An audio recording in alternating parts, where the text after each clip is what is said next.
amepata kumpokea Yesu Kristo kama mwokozi wa maisha yake.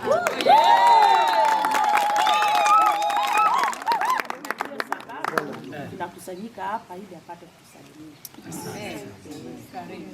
Asante. Tanzania kabisa. Mungu abarikie. Mimi ni Jado Jean de Dieu Mnyamuhoro. Nataka kuokoka kwanza hii leo. Kwa juu naona nimeshafanya vitu vizuri. Na mimi naanza kuokoka sasa hivi kwa juu.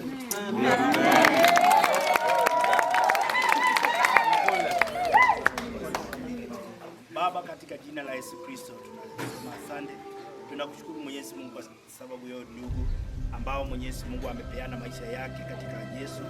Tunakuomba sasa Mwenyezi Mungu, roho yake Mwenyezi Mungu ikaweze kuwa ingiwa na Roho Mtakatifu akaweze kufanya maskani katika roho yake katika jina la Yesu Kristo.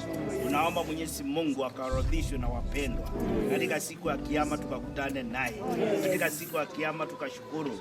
Na Mwenyezi Mungu tunajua maisha yake ambayo yanaanza maisha ya kuendelea.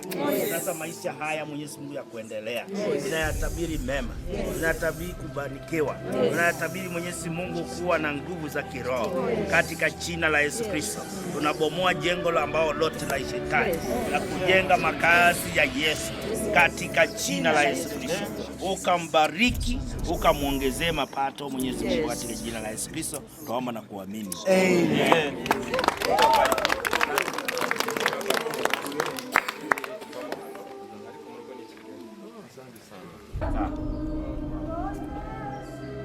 Ametenda maajabu nangi wano takeka Yesu nangi wano takeka Yesu wobo asya nobo kano takeka Yesu wobo asya